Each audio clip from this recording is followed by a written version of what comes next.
Hari ini kita membahas kitab Amos. Dan Amos termasuk nabi yang unik karena dia sendiri tidak merasa sebagai seorang nabi. Kalau kita melihat langsung ayat pertama di kitab Amos, pasal 1 ayat 1 dikatakan, perkataan yang dinyatakan kepada Amos, salah seorang peternak domba dari Tekoa. Jadi dia seorang gembala domba.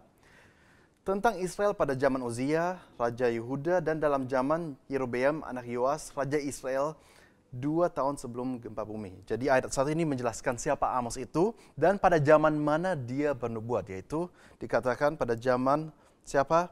Raja Uzia dan Raja Yerobeam. Kita ingat kenapa di sini bisa disebut dua nama raja sekaligus di satu masa?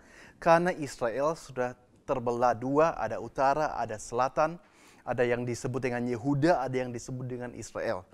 Biasanya yang lebih dekat dengan Tuhan adalah Yehuda, dan rata-rata hampir semuanya jahat dan penyembahan berhala itu yang di sana disebut Israel.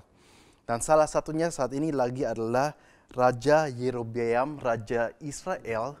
Dan saya juga mau jelaskan apa yang terjadi, apa yang dia lakukan. Pada zaman dia sangat marah penyembahan berhala. Salah satunya di Betel. Dan kita tahu di Alkitab Betel ini sebenarnya bicara mengenai rumah Tuhan. Tapi justru di Betel sekarang ada tempel dengan kambing emas yang disembah dan banyak dewa-dewa lain yang disembah. Sehingga gak heran Tuhan mengangkat nabi-nabi di mana-mana untuk mereka bicara kepada umat Israel maupun Yehuda untuk berbalik kepada Tuhan. Jadi tema yang selalu akan kita lihat di para nabi adalah tema untuk umat Israel harus berbalik, atau kata yang lain yang dipakai untuk berbalik adalah kata bertobat. Nah, kitab Amos ini dibagi menjadi 3 bagian.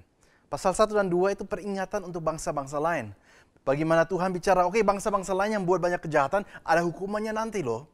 Dan juga habis itu dilanjutkan, ayat 3 sampai 6, malah 2 kali lipat panjangnya dibanding yang untuk bangsa-bangsa lain, adalah peringatan dan hukuman untuk umat Israel yang sudah jauh dari Tuhan. Kenapa justru bagian ini lebih banyak dibahas? Kita akan lihat habis ini. Dan juga pasal 7 sampai 9 itu banyak bicara mengenai nantinya masa depan, bagaimana Amos dapat beberapa penglihatan dan juga tergenapi di zaman kita.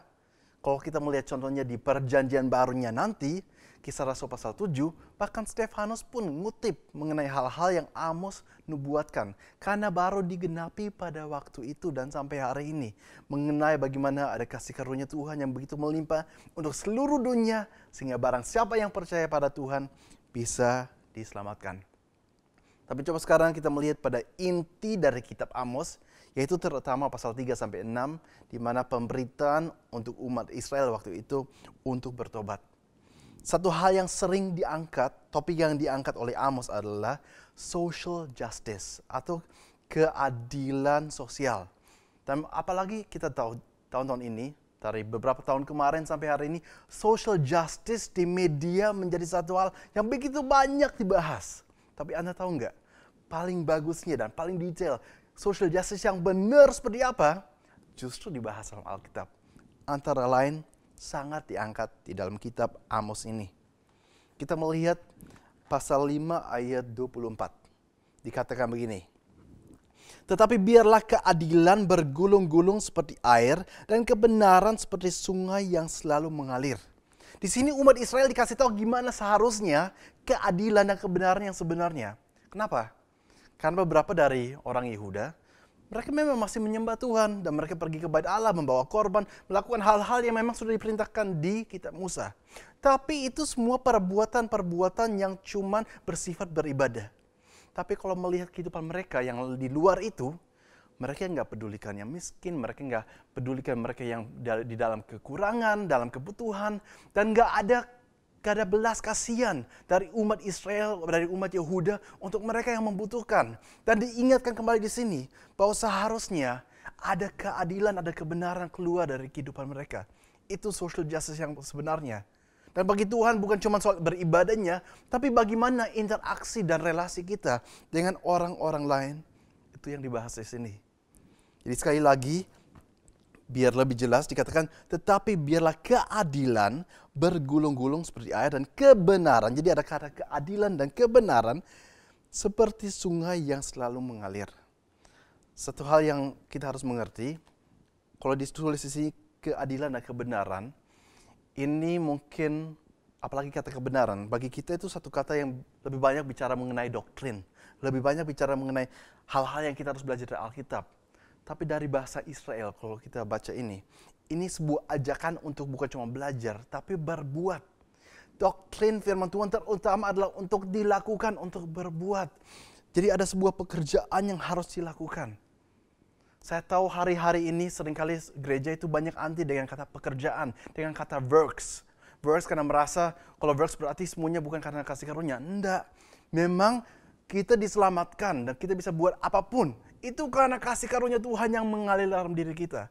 Tapi justru kasih karunia itu menuntun kita untuk membuat banyak pekerjaan yang baik. A lot of good works. Kalau kita ingat apa yang dikatakan Paulus, Efesus 2 ayat 10, dikatakan bagaimana kita ini buatan Allah diciptakan dalam Kristus Yesus untuk melakukan pekerjaan-pekerjaan yang baik yang disiapkan Allah sebelumnya. Ia mau supaya kita hidup di dalamnya. Jadi sebelum kita lahir pun Tuhan sudah siapkan. Karsten, ini satu saat harus lakukan apa aja. Dan itu works-nya bukan berarti karena saya lakukan dengan usaha sendiri, enggak. Tapi Tuhan yang mempersiapkan setiap kekuatannya. Dan Tuhan tahu dalam rencana Allah yang luar biasa untuk seluruh dunia, saya harus ambil satu bagian. Di mana ada pekerjaan saya yang penting, pekerjaan Anda yang penting. Jadi jangan salah, works itu harus ada, itu penting sekali. Ya, kita kerjasama, kita peduli yang lain. Tapi yang penting juga yang kalau kita baca ini semuanya, jangan sampai kekristenan cuma sekedar tentang works saja. Maka di sana jadi salah. Karena definisi kekristenan bukan di perbuatan pekerjaan atau works-nya.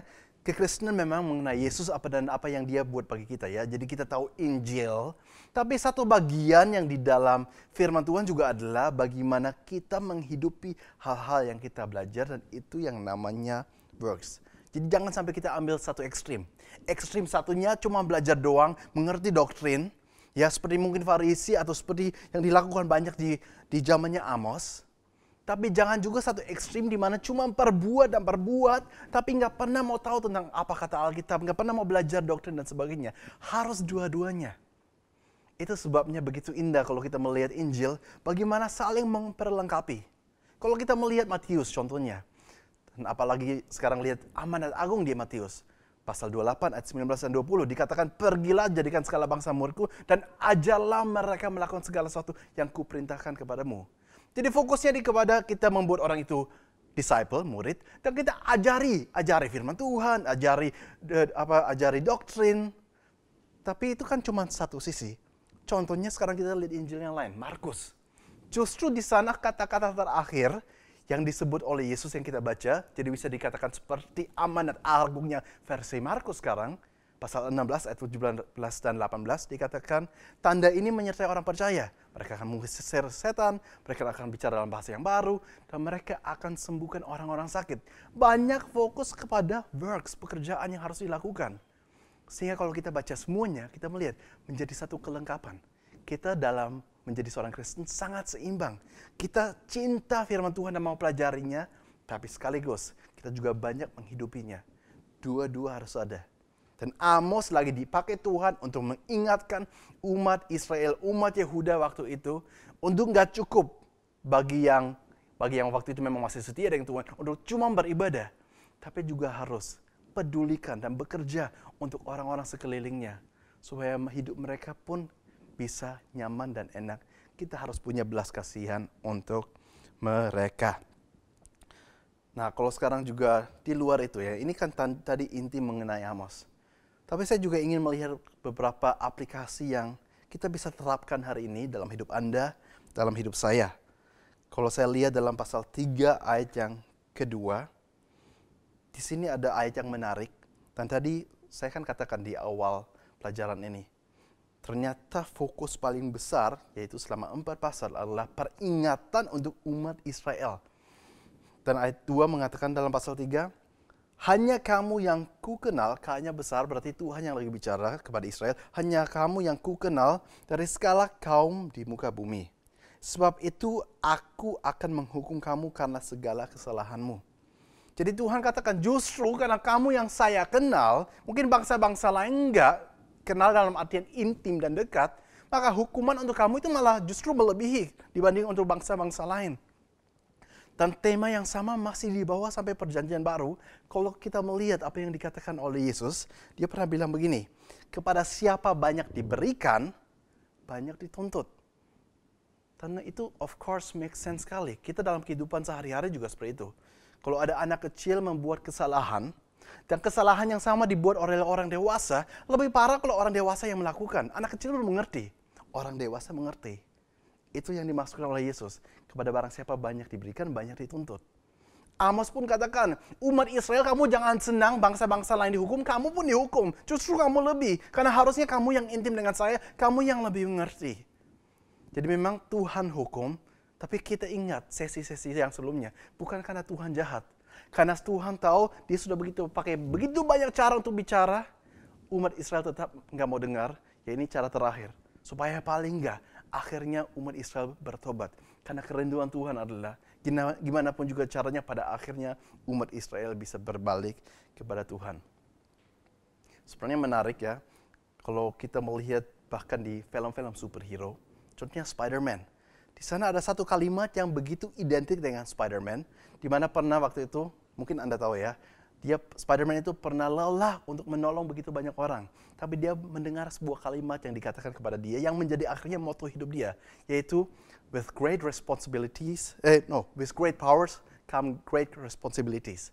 Dengan kekuatan yang besar, ada tanggung jawab yang besar. Sehingga dia sadar kalau dia memang lebih kuat dari orang-orang lain, memang kekuatan itu harus dia pakai untuk menolong orang banyak. Tahukah Anda bahwa ternyata ya, moto tersebut itu dari Alkitab, itu hal yang sama yang Amos katakan, itu hal yang sama yang Yesus juga katakan. Berikut satu hal lagi yang bagi saya menarik adalah dalam pasal 7 ayat 14. Di sana dikatakan,